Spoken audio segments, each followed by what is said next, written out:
SD Tukum 2 berkenaan dengan pengambilan keputusan yang berbasis dengan nilai kebajikan.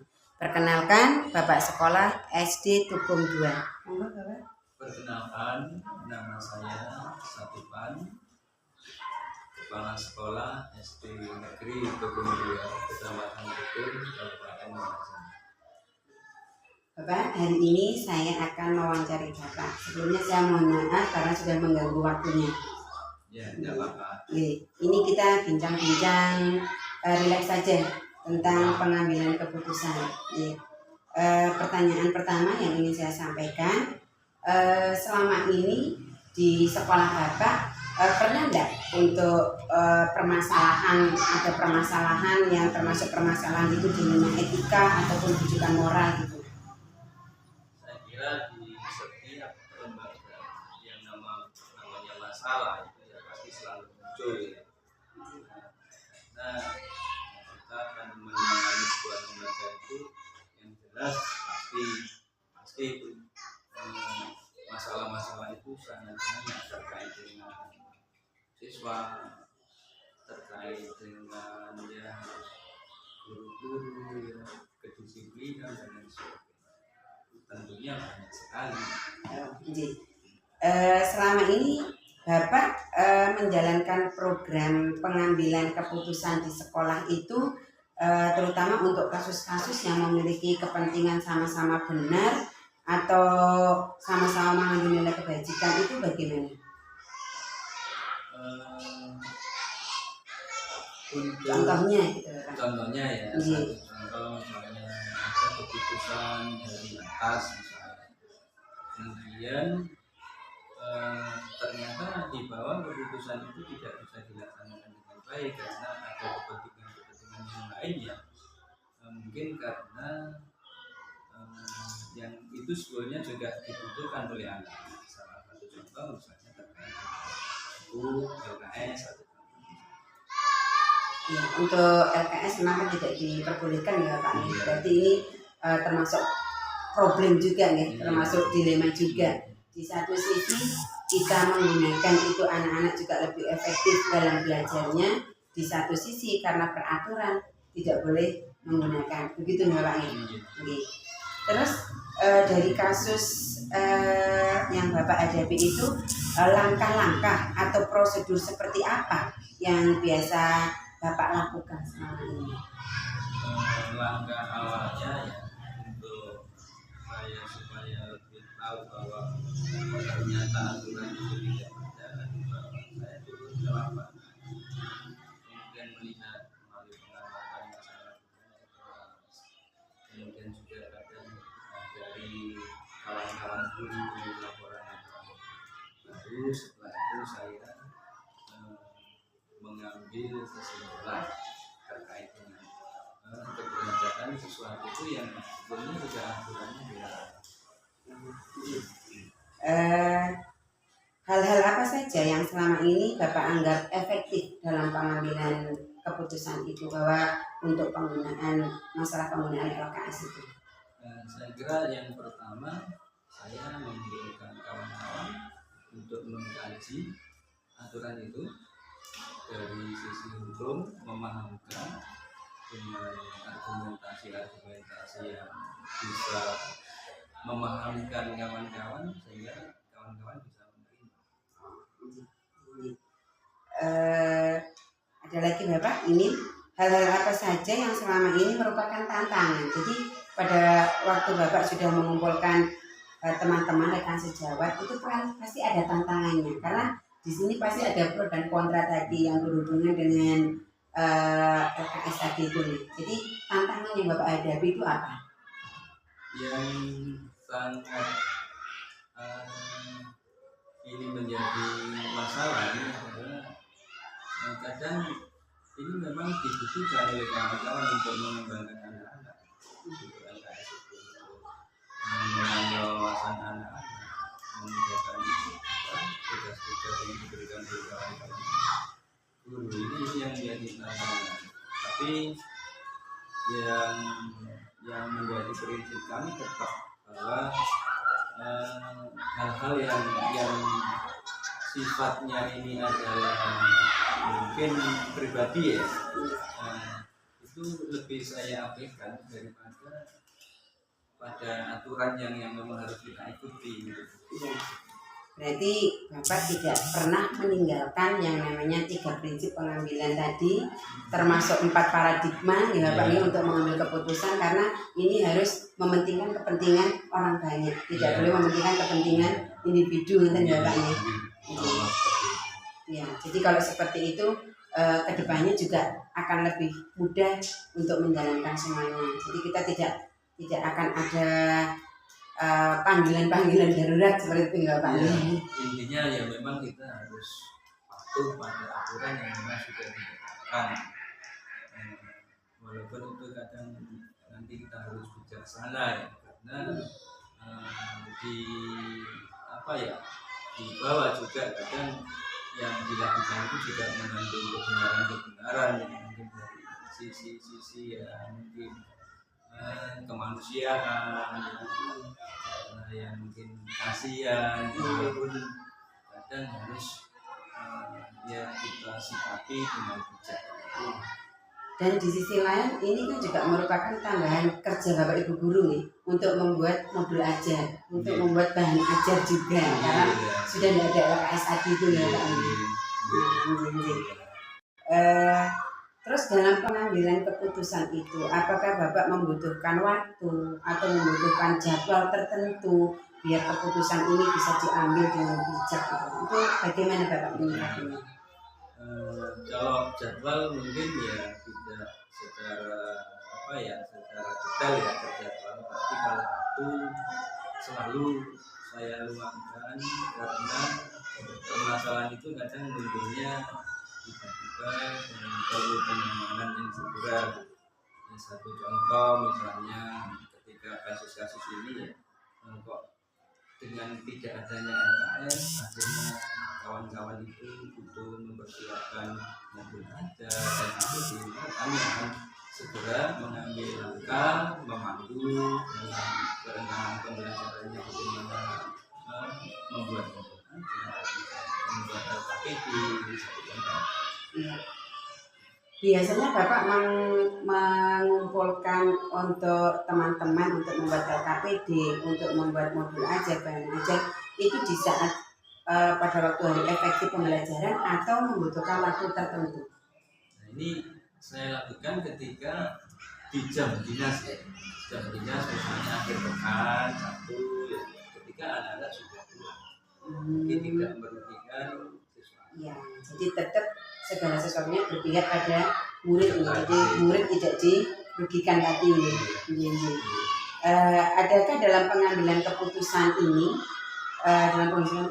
Bapak dibantu oleh siapa saja? Teman-teman yang selama ini saya kira tanpa teman-teman tidak bisa berjalan, tentunya semuanya.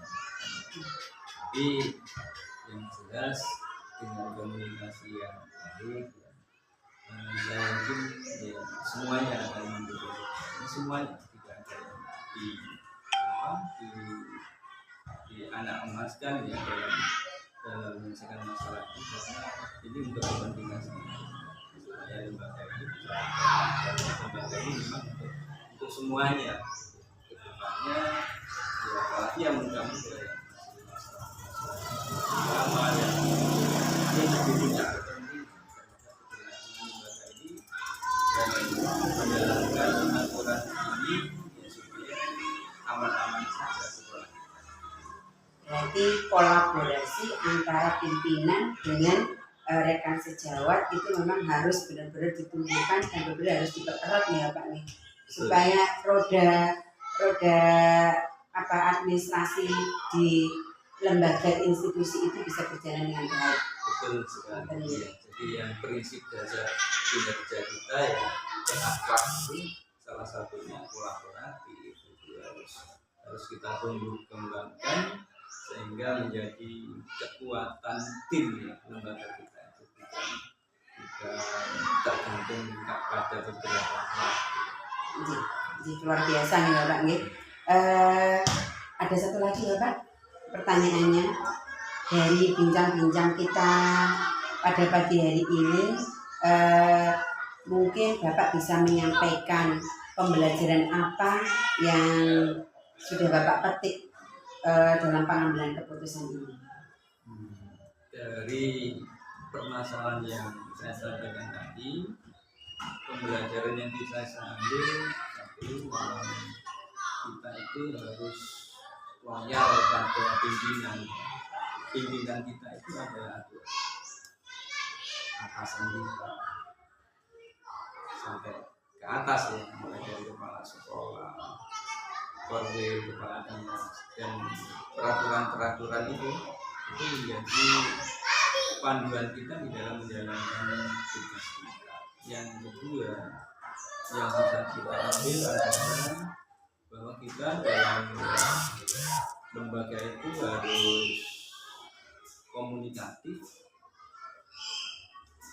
koordinatif, dan juga kolaboratif di dalam menyikapi setiap munculnya aturan-aturan baru yang suatu saat berubah, dan kita harus selalu adaptif mengikuti perubahan itu sehingga kita bisa eksis di dalam menyelenggarakan lembaga, dan akhirnya kita bisa mengikuti perkembangan yang memang sudah memang harus kita jalani, tapi supaya tujuan lembaga ini tetap bisa menjalankan fungsinya sesuai dengan aturan. Berarti kalau boleh saya simpulkan, dalam pengambilan yang sudah Bapak lakukan itu yang pertama adalah tidak terlepas dari peran teman-teman ya. Dalam pengambilan itu tidak terlepas dari peran teman-teman, serta yang kedua yaitu tetap berpihak kepada murid. Jadi murid tidak boleh dirugikan dalam hal ini. Terus ada juga kita harus tetap loyal kepada pimpinan, baik itu pimpinan mulai dari kepala sekolah, polri, ataupun pimpinan yang lebih tinggi lagi. Serta dalam bekerja ya Pak, dalam bekerja berarti kita harus komunikatif, harus koordinatif, dan harus kolaborasi. Seperti itu yang kesimpulannya. Terima kasih sekali Bapak untuk waktunya. Saya sudah diizinkan untuk mewawancarai Bapak dalam hal ini dengan pengambilan keputusan. Mudah-mudahan untuk kedepannya SD Tukum 2 tambah maju terus. Amin. Demikian wawancara saya dengan Bapak Satupan, Kepala Sekolah SD Negeri Tukum 2 Kabupaten Lumajang.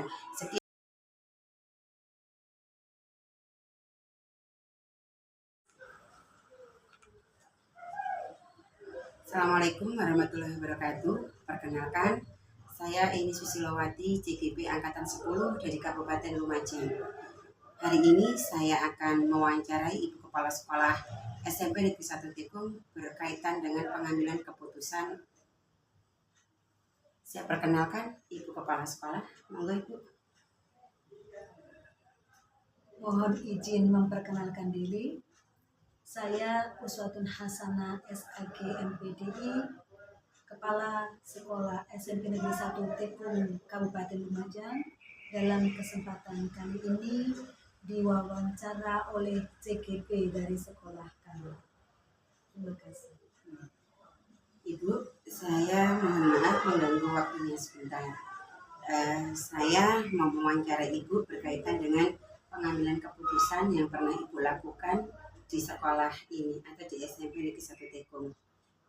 Pernahkah Ibu menghadapi pada saat pengambilan keputusan itu terjadi permasalahan karena bingung ini pengambilannya termasuk dilema atau bujukan moral seperti itu Ibu? Terima kasih. Segala permasalahan yang ada di sekolah itu tentu banyak sekali. Memang kadang-kadang kita dalam mengambil keputusan itu ada semacam kebingungan karena ini merupakan dilema ataukah bujukan moral. Hanya yang saya pegang selama ini, andai kata itu berkaitan dengan sesuatu hal yang memilih antara benar dan salah, maka akan saya simpulkan sebagai dilema. Tetapi kalau hal itu merupakan kaitannya dengan pilihan yang sama-sama benarnya, maka akan saya simpulkan sebagai rujukan moral. Oh, iya. Berarti selama ini Ibu dalam menghadapi kasus yang termasuk dilema etika ataupun bujukan moral itu bagaimana langkah Ibu? Langkah pertama adalah mempelajari kasus. Jadi kasus yang ada itu kami pelajari sebaik-baiknya, kemudian latar belakangnya bagaimana, kemudian pengambilan keputusannya itu tidak serta-merta kami putuskan sendiri, saya putuskan seorang diri, tetapi melalui tahap-tahap. Antara lain yang seperti pernah saya lakukan adalah dengan memanggil murid yang bersangkutan. Setelah itu tentu melibatkan guru BK atau pengampu TPBK. Selanjutnya diproses kasus tersebut, bisa mendatangkan bapak ibu guru yang lain, teman, atau bahkan orang tua didatangkan ke sekolah untuk menangani masalah. Jadi Bapak Ibu guru dilibatkan juga dalam pengambilan keputusan Ibu nih. Tentu saja. Terus dalam pengambilan keputusan itu tantangan apa yang Ibu hadapi pada waktu pengambilan keputusan itu? Di dalam pengambilan keputusan, tantangan yang saya hadapi adalah yang pertama terhadap permasalahan. Apakah permasalahan ini berpihak di dalam mengambil keputusan itu berpihak kepada murid atau tidak? Jadi di dalam mengambil keputusan, seyogyanya saya sebagai kepala sekolah, sebagai pemimpin pembelajaran tetap mempertimbangkan keberpihakan terhadap murid. Jadi jangan sampai putusan yang kita ambil itu tidak mengunjungkan murid. Seperti itu. Selanjutnya yang kedua, keputusan yang kami ambil itu harus tetap berpijak pada nilai-nilai kebajikan. Jadi tidak boleh kontroversial atau kontraproduktif terhadap nilai-nilai kebajikan. Terus pada waktu Ibu mengambil keputusan tadi, apakah dalam pengambilan keputusan itu Ibu membutuhkan jadwal, membutuhkan waktu, ataukah langsung spontan Ibu putuskan atau bagaimana? Tentu di dalam pengambilan keputusan kita harus mempertimbangkan banyak hal. Oleh karena itu tidak serta-merta kita mengambil keputusan atas satu dasar, melainkan melihat masalah secara holistik, berkaitan, ada keterkaitan satu dengan yang lain. Jadi masalah itu pastinya tidak berdiri sendiri, tetapi ada keterkaitan permasalahan satu dengan permasalahan yang lain. Berarti di sini intinya berarti ada waktu ya Bu ya, ada waktu untuk mengambil keputusan itu nih. Tentu harus ada waktu. Ada waktunya nih, berarti tidak langsung serta merta tadi nih. Iya, betul. Oke Bu, pertanyaan selanjutnya masih ada pertanyaan lagi ya Bu ya. Kemudian faktor-faktor lain yang membantu Ibu dalam pengambilan keputusan itu apa saja? Faktor-faktor yang membantu kami di dalam mengambil keputusan itu yang pertama adalah dukungan dari seluruh warga sekolah. Itu sangat-sangat menentukan di dalam pengambilan keputusan. Yang kedua, inquiry apresiatif adalah pemikiran positif terhadap setiap pengambilan keputusan, karena nanti pada akhirnya keputusan itu harus direfleksi, harus dievaluasi, dan diberikan umpan balik untuk pengambilan keputusan yang lebih baik di masa yang akan datang. Jadi, Iya. Berarti dari permasalahan yang ada, baik itu dilema etika ataupun rujukan moral, kalau boleh saya simpulkan dari yang sudah Ibu sampaikan tadi, bahwa setiap pengambilan keputusan itu yang pertama harus berpihak pada murid, tidak boleh merugikan salah satu pihak. Ya, terus yang kedua, nilai-nilai kebajikan juga harus ada di dalamnya, ya, biar tidak ada yang tersinggung gitu ya Bung. Terus yang ketiga, kita juga kalau memutuskan permasalahan harus melihat masalahnya secara holistik, jadi tidak bisa serta-merta diputuskan secara sepihak gitu ya. Terus yang terakhir tadi, dukungan yang Ibu butuhkan adalah dukungan dari seluruh warga sekolah. betul sekali. Oke, terima kasih Ibu untuk waktunya sudah memperkenankan saya untuk mewawancarai Ibu. Mudah-mudahan untuk kedepannya Ibu selalu sukses selalu, dan saya hanya bisa mengucapkan terima kasih atas waktu yang sudah diberikan. Semoga Ibu ini ke depan semakin sukses dan lancar dalam karirnya, dapat mengembangkan diri dan peserta didiknya. Terima kasih. Demikian wawancara kami pada hari ini. Sekian, terima kasih. Assalamualaikum.